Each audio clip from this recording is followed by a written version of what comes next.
A arbitragem brasileira, ela é amadora ou é profissional? Por exemplo, você, né? Você tem seu trabalho lá e tal, paralelo, você ganha sua grana, enfim e tal, tem lá toda a sua situação, né? Mas assim, como é que você vê isso? Porque o futebol em si, o jogo jogado, ele é muito profissional. Os jogadores hoje ganham milhões, os que jogam na Série A, enfim e tal, né? Por exemplo, se eu perguntar pra você, o árbitro consegue viver só da arbitragem? Não.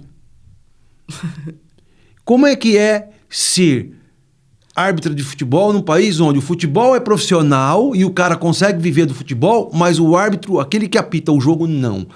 Como é que é isso? Porque assim, me parece que existe alguma coisa na frente e alguma coisa atrás. Você entendeu? A arbitragem não consegue acompanhar o desenvolvimento profissional do futebol. Como é que você vê essa situação? Porque assim, para você seria mais fácil dizer, não, eu vivo de arbitragem de futebol, eu apito a Série A, eu apito a Série B, C, enfim tal, mas eu vivo de arbitragem, eu vivo para ser árbitro de futebol. E isso dá melhor capacitação para o cara ser um árbitro de futebol e vai tirar um pouco desses fantasmas aí que rondam a arbitragem, o futebol, essas polêmicas todas aí e tal. Como é que você vê isso? Bom, seria muito melhor, né? Se fosse profissionalizado, porque, assim, eu não sobrevivo, vamos supor, árbitros, escudo FIFA, CBF, talvez, sim, consigam viver de arbitragem, porém, Sim. não chega num nível de um jogador de futebol, jamais. Não Sim, chega nem claro. metade de um nível de um jogador da Série A. Claro, Vamos supor, claro. vamos pôr um árbitro de Série A e um jogador de Série A. O árbitro não chega num nível de salário, de nada referente ao jogador. É muito, mas muito abaixo. Nós precisamos treinar, nós precisamos estudar, porque a regra muda, todo ano tem uma atualização de regra, e ninguém tem as 300 páginas gravadas na cabeça. Então toda semana a gente precisa dar uma lida em um tipo de regra pra gente só refrescar a memória. A gente precisa treinar. E treinamentos não são tipo, vou lá na academia, vou ficar meia hora na academia e tá bom. Não, são treinamentos específicos para a sua função. Eu preciso fazer treinamentos de laterais, preciso fazer treinamentos de força, preciso fazer treinamentos de explosão, preciso treinar resistência, porque dependendo do jogo, se é um time mais fraco, um time mais forte, só vai ficar a bola correndo de um lado. Então um assistente no tempo, ele vai e volta, vai e volta, vai e volta. Então são várias coisas, tipo, às vezes eu tenho que acordar às 5 horas da manhã para poder treinar, porque eu trabalho durante o dia todo e durante o fim de semana eu tenho jogos. Então eu tenho que me preparar durante a semana inteira em relação a treino, estudo de regras e se eu pegar a escala, estudo de equipes, pra chegar no fim de semana eu tá com aquilo tudo pronto pro jogo. Então é difícil, seria muito mais fácil se eu conseguisse sobreviver de arbitragem, porque aí eu teria acompanhamento de um nutricionista, de um preparador físico no meu pé, treinaria de manhã e de tarde, que é o que os jogadores fazem, eles treinam de manhã e de tarde, às vezes muito da gente, por conta do serviço, não consegue treinar de manhã e de tarde, vai treinar só um horário do dia e se esforça mais, corre risco de ter mais lesão por conta disso, porque você coloca uma carga acima para você recuperar o que você perdeu na parte da manhã.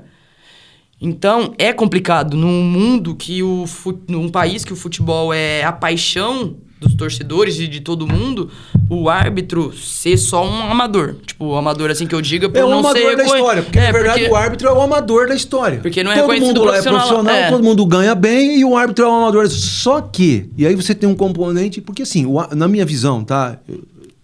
É assim, por exemplo, o cara, ele tem que apitar o jogo mentalmente, ele tem que estar focado na partida. E aí, na minha visão, o fato dele não ser profissional atrapalha esse mental dele no sentido de desenvolver melhor a partida, enfim, tal. Então, falando desse assunto, eu acho que prejudica, né, o andamento do espetáculo, porque muitas vezes o cara vai apitar ele e pensa assim, poxa, peraí, eu tenho um problema assim, eu tenho um problema assado, e aí o cara leva aquele problema para dentro de campo, e muitas vezes o cara chega com raiva dentro do campo também, e sai dando cartão vermelho para um, cartão amarelo para outro, e aí você acaba prejudicando o espetáculo, não é mesmo? Não, é complicado, porque assim, psicologicamente a gente precisa estar bem estabilizado, né, quando a gente vai fazer uma partida, porque a pressão no futebol é gigantesca. Se você erra um lance lá, no dia seguinte você tá na capa do jornal, você tá na mídia, vira meme na internet. E no mesmo dia a comissão te liga. Você viu? Você já assistiu?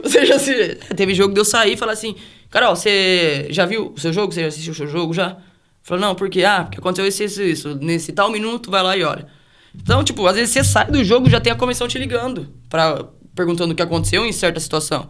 Então, o que a gente pensa? A gente fala, a gente precisa, tipo, entrar ali, esquecer todos os problemas lá fora. Só que a gente é ser humano, às vezes... Às vezes a gente consegue, sim, passar, deixar, seguir, bora. Mas, querendo ou não, tem hora que você vai estar ali olhando, você vai passar um negócio que... Putz, nossa, aconteceu isso. E é o que não pode deixar. É por isso que a gente, querendo ou não...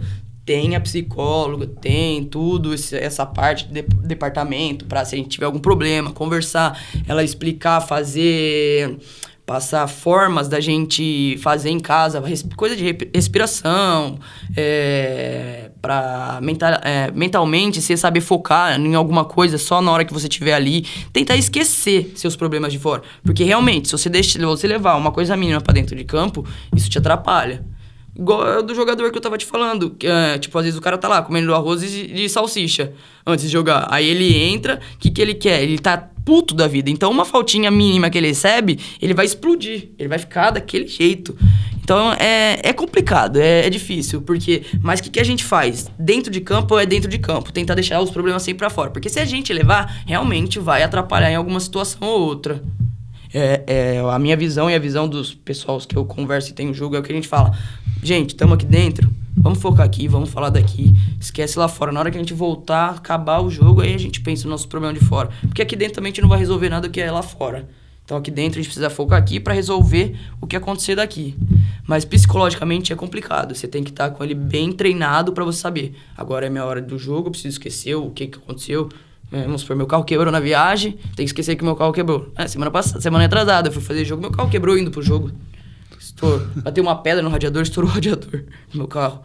Faltava meia hora que eu tinha que chegar no estádio, porque a gente chega com uma certa hora de antecedência no estádio. Faltava meia hora pra eu estar dentro do estádio. Ainda bem que tinha um outro árbitro vindo no meio do caminho. Eu deixei meu carro no pedágio, ficou lá no pedágio, ele me pegou e eu fui pro jogo. Mas foi o que a gente conversou. Lá dentro do campo, esquece, o carro quebrou, tá lá quebrado, paciência. Na hora que acabar o jogo, vou lá resolver.